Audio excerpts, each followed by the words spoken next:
It's important that we not get caught, as I think President Trump is trying to position us to be caught, in a place where we are trading amongst ourselves. Look, we've had serious concerns about issues related to money laundering, organized crime in British Columbia. It doesn't justify the tariffs, but this is a serious issue.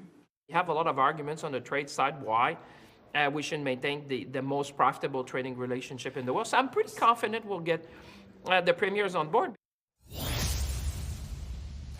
At this very moment, the Prime Minister is kicking off a meeting with Canada's premiers. It's an urgent virtual sit-down coming less than 48 hours after U.S. President-elect Donald Trump threatened to slap a 25% tariff on all Canadian imports, citing concerns about the border. Here's exactly how he framed it, posting to social media, quote, "This tariff will remain in effect until such time as drugs, in particular fentanyl, and all illegal aliens stop this invasion of our country. Both Mexico and Canada have the absolute right and power to easily solve this long-simmering problem.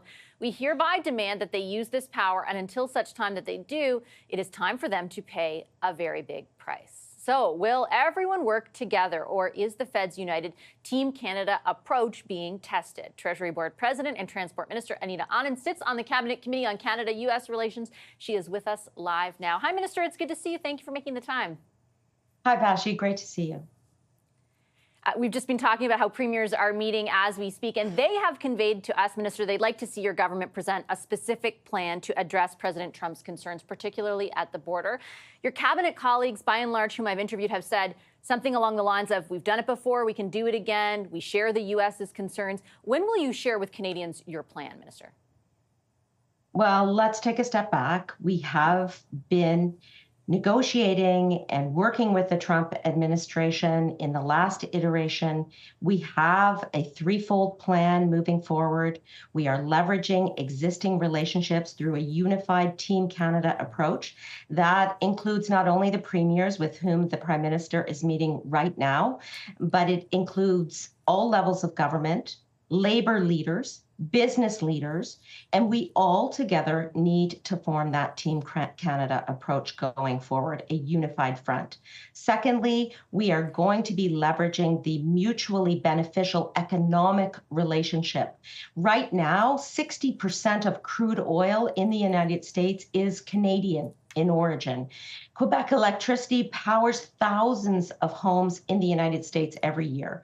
We need to stress the impact that proposed tariff would have on both sides of the border be very negative for U.S. businesses and U.S. citizens as well, including those who voted for President Trump.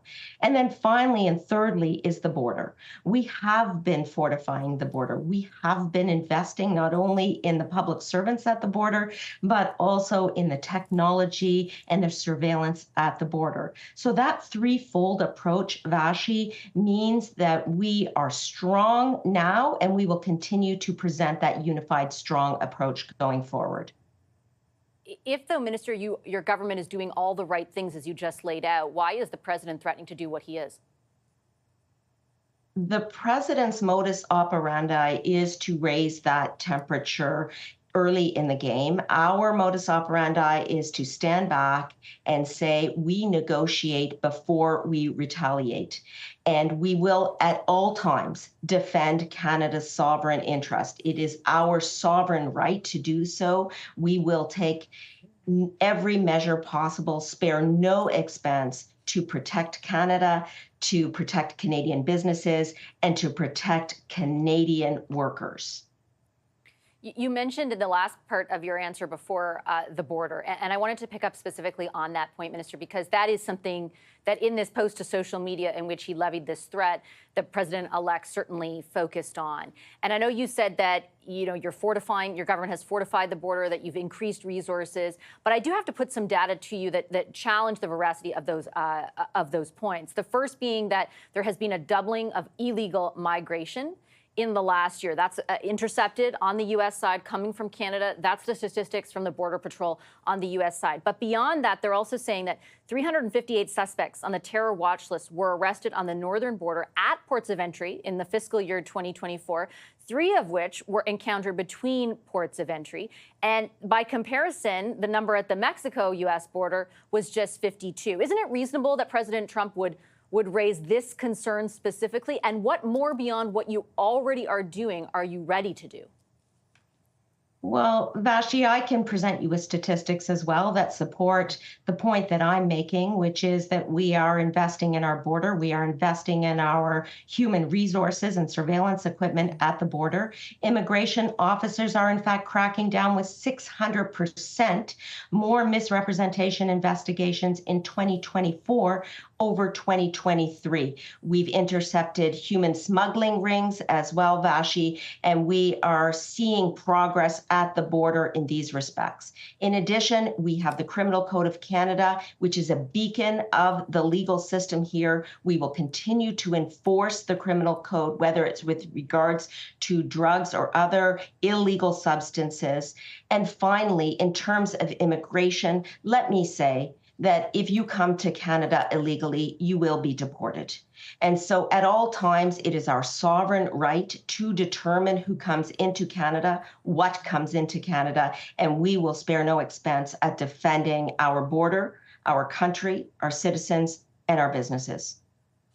If that is totally true, then why, like point blank, are there more than 350 people on the terror watch list in our country getting arrested at the American border trying to head into the States? Like, on the face of it, regardless of the resources that are there already, like, isn't that problematic? As I said, Vassy, the relationship between Canada and the United States is very strong, and the FBI and U.S. Customs are working every single day with the CBSA, with the RCMP, and with border officials on each side of the border.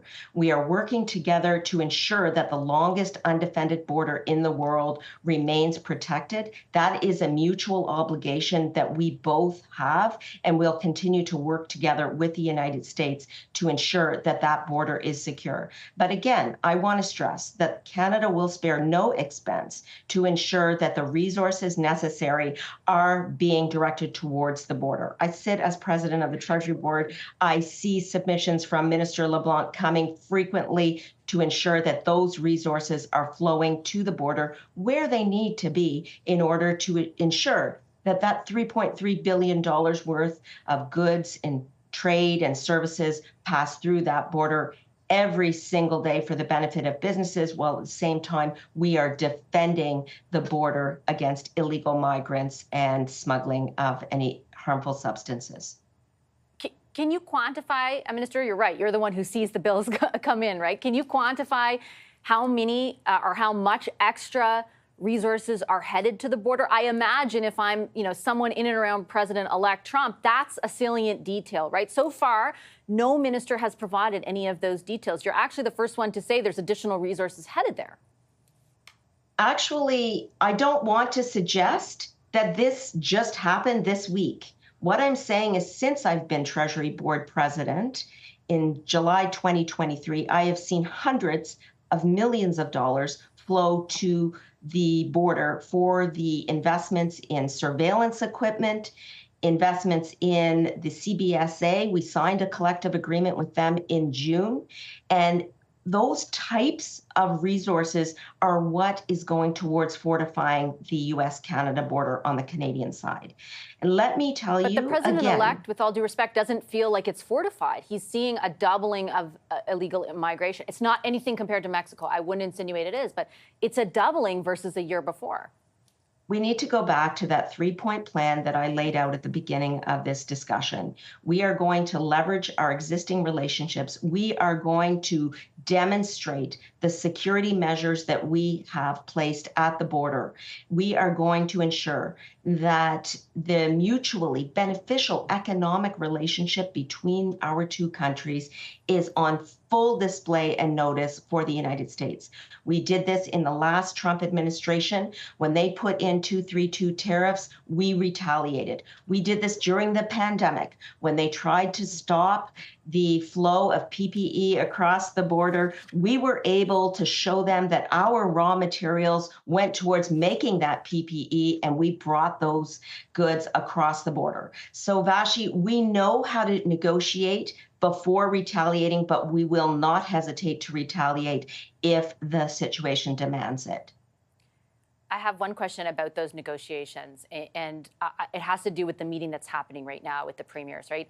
I think there is a feeling that some parts of the country might try and play off each other. So if, for example, Alberta can secure an exemption for crude exports, or Quebec can secure something for agriculture, or maybe it would come at the expense of supply management. Like, is the federal government firm on an all-in approach? Either all of our imports are exempt from that threat of a tariff, or none? Like, or are you willing to play off one part from another?